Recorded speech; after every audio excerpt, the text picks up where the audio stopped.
Hey guys, what's going on? It's Codiak here, and since the release of WoW over 12 years ago, the concept of World First has captivated the PvE community. Now, from Molten Core all the way up to the most recent World First hunt in the Nighthold, raiders have spent countless hours preparing and fighting some of the most challenging bosses in the game. But what happens when things go too far?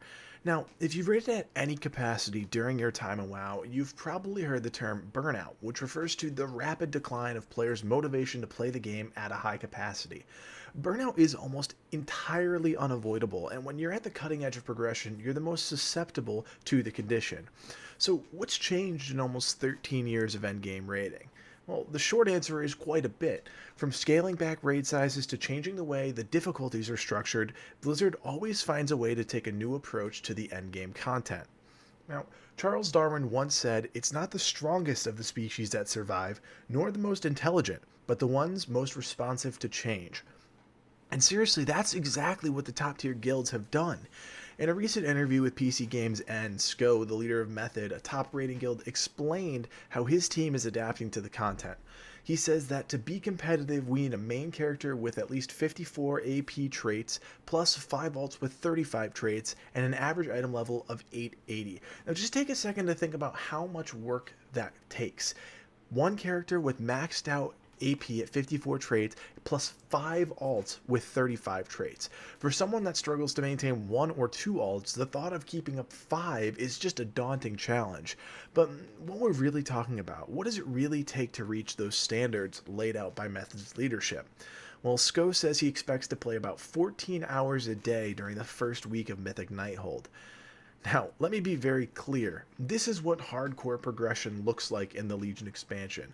And don't believe me? Let's take a look at another top tier guild, Danish Terrace. In the same interview with PC Games N, Niklas Fastnick Larsen, the leader of Danish Terrace, lays out his plans for approaching the World First chase. He says, "Currently we require our raiders to have 1 main and 4 alts. Going into Nighthold, we've set the requirement of 54 traits on our main characters and 35 on our alts." So very similar to the strategy that Method is going for. Adapting to survive. That's what it takes to be at the top of the game right now. But when you're pushing 14 hours a day playing World of Warcraft, it doesn't really leave much time for anything else. So what happens when it all comes to a screeching halt? What happens when a wrench is thrown into the plans? Well, that's what happened the other day during the Nighthold World First race. Let me give you a little context.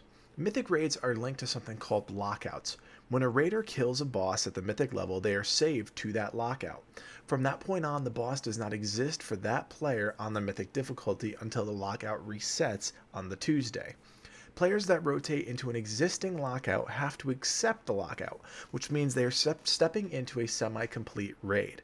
Now, what happened during the Nighthold World First race was considered by many to be one of the most dramatic series of moments experienced during a progression race.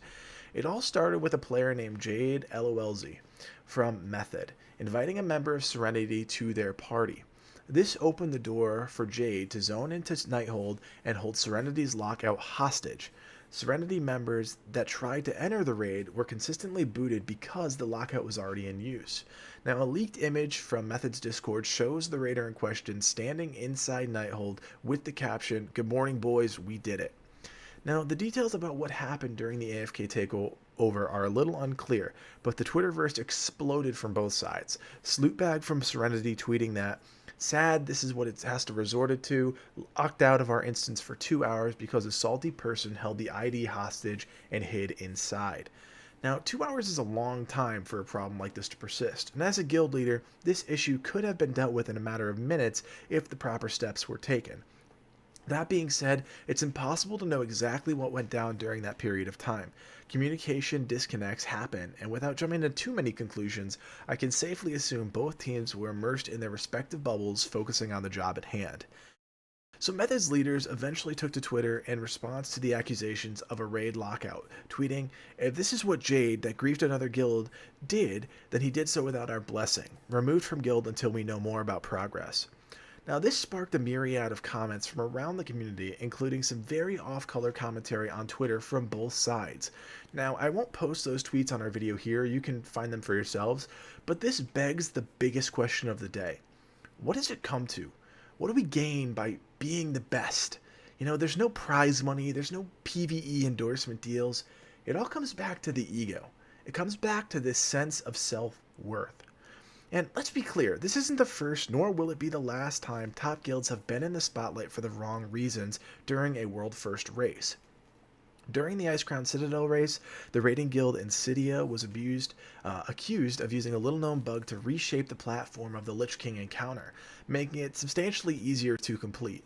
This allowed them to claim the world first during that tier. Now, this behavior has not disappeared in the current content. Even in the most recent raid, Trials of Valor, 3 guilds, Exorcist, From Scratch, and Limit, were banned for exploiting a boss mechanic that was known to have a particular bug. Now, here's what happened when one of the raid players from Exorcist was banned mid-pull. Нахер ты умер? Что?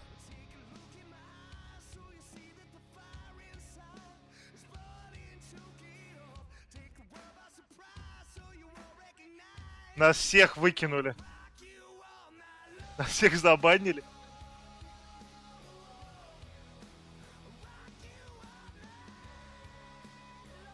Look, compare the world's first race to any professional sport. Corners are cut and advantages are utilized. So why do guilds do it? Why do they cut corners and risk getting banned during the climb to the top? Top-end teams reap the rewards, but they are few and far between. Method, one of the most marketed and branded teams in the world, has sponsorships from Alienware, DX Racer, Sennheiser, and other companies, but they're the top 1%. They're the top of the top. Most high-end guilds would love to see the infrastructure put in place to support the progression race. Financially, I mean. But at this point, Blizzard has been silent.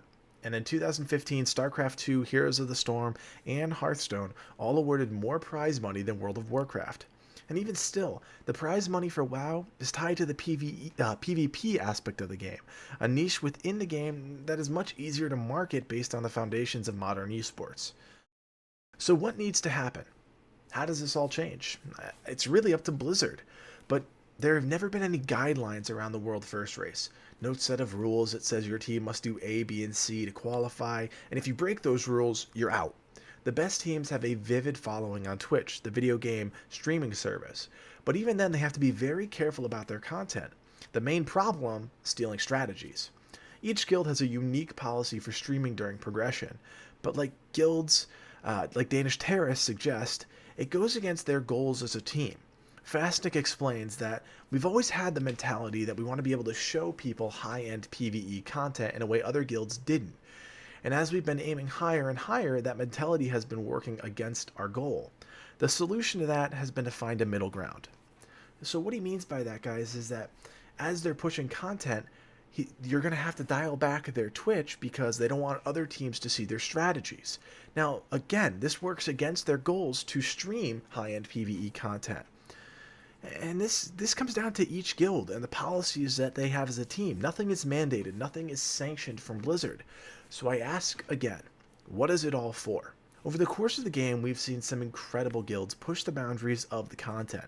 In Vanilla, you had Nilium, Risen, Death and Taxes. In the Burning Crusade, you had Last Resort, SK Gaming, and Curse.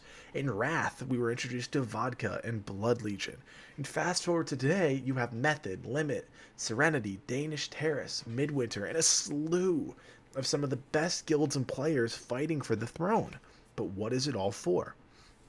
I guess that's the question you have to ask yourself when you invest hours of time and money into a video game, taking time off from work, taking time away from family, spending 14-hour days working on your characters. And it's the question we pose to ourselves when trying to determine the identity of our guild, Exiled Power. And it's something that you guys should consider when building the infrastructure for your guild. So guys, that's all I've got for you today. I hope you have found this video interesting. If you'd like to see more content from us, please like and subscribe to the channel. My name is Codiak, Raid Leader of Exiled Power, and we will see you in the Nighthold.